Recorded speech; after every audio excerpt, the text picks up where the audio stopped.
"Get out now," that's what she screamed in my face in front of the entire neighborhood like I was some kind of criminal.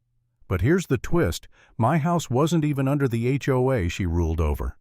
Imagine that being harassed, threatened, and nearly destroyed by a woman who technically had no authority over me at all.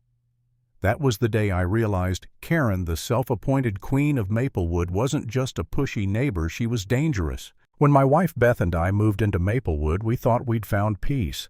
I'm Marcus, 38, work in HVAC. Beth's a nurse. We'd saved for years to buy this place, and the selling point, the thing that sealed the deal, was that it sat just outside the HOA's jurisdiction. No more random fines for leaving the trash can out too long, no more nosy inspectors measuring our lawn. Freedom. That's what we thought. Then came Karen. She showed up on moving day, cookies in hand, the picture of suburban hospitality. At first glance, you'd think she was a sweet, concerned neighbor. But when I casually mentioned that our house wasn't part of the HOA, her smile froze like a cracked mask. For a second I saw something in her eyes, anger, maybe even fear. Then she leaned in, voice dripping with honey but sharp as glass. "Wallpaper or not, everyone here is part of this community. And in this community we look out for each other." That's when the questions started. Not friendly chit-chat, but interrogation, where I worked, how much I made, why we'd chosen this house. It was invasive, unsettling. Beth brushed it off as neighborly curiosity, but I felt it. Something was wrong. A few days later, I found a folded document stuffed in my mailbox. A survey of property lines showing my house inside the HOA's boundaries. It was fake.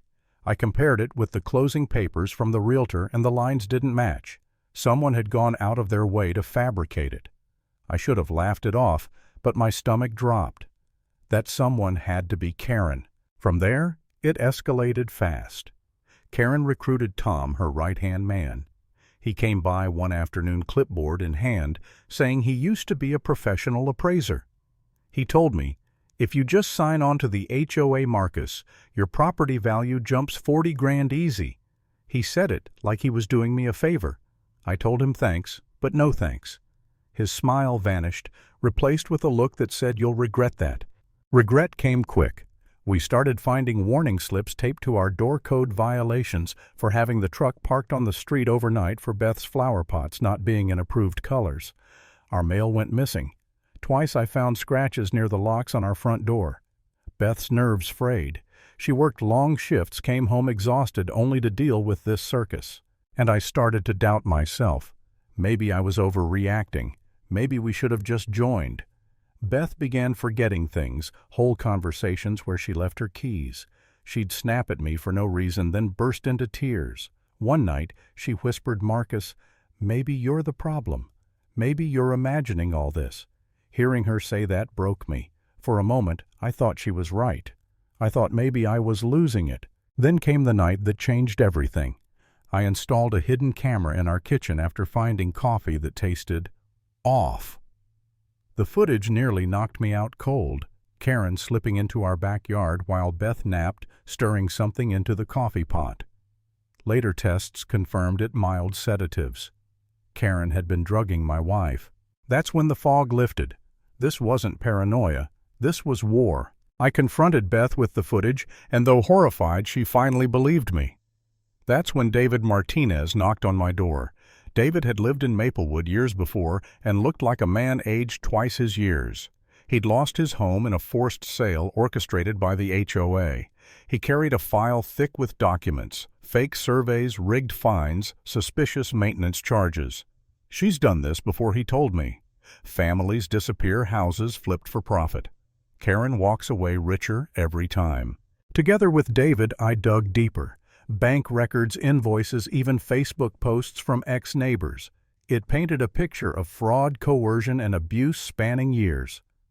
Karen wasn't just a busybody, she was running Maplewood like a racket. And Tom, he was her enforcer, making sure anyone who resisted was crushed. I wanted to run, to pack up and leave, but something inside me hardened. If we left, someone else would be next. It had to end with us. So we set the trap. A community meeting was called under the guise of resolving disputes. Karen strutted in like a queen addressing her court. She scanned the crowd and locked eyes on me. This man, she announced, pointing at me, has been spreading lies, undermining everything we've built. He doesn't even belong here. He's a threat to Maplewood." Her voice dripped venom. People shifted uneasily in their seats. I stood, hands trembling but voice steady. "You want to talk about threats, Karen? Let's talk about your Florida vacation, paid with HOA landscaping funds." Gasps filled the room as I held up the documents. "Or the sedatives you slipped into my wife's coffee." Murmurs grew louder. Faces turned. And then the final blow came from someone no one expected: Tom. He rose from his chair, pale sweat dripping down his forehead. "She told me to cut his brake lines," he blurted. The room fell silent. She wanted Beth gone. She said accidents happen. Karen's mask shattered. She lunged at Tom, shrieking, "Liar, traitor!" But it was too late. The crowd had seen enough. Police officers, already alerted by David's evidence, stepped in. Karen thrashed as they cuffed her, her scream echoing, "Get out, now! You ruined everything!" This was my community. That was the last time I saw her as the Queen of Maplewood. In a matter of minutes, she went from untouchable ruler to a disgraced criminal dragged away in front of her kingdom. And me, I just stood there, shaking, staring at the wreckage of a woman who'd nearly destroyed us. No victory dance, no celebration. Just the cold, quiet relief of knowing it was finally over. Power built on fear will always collapse. That's the lesson Karen never learned, and the one I'll never forget.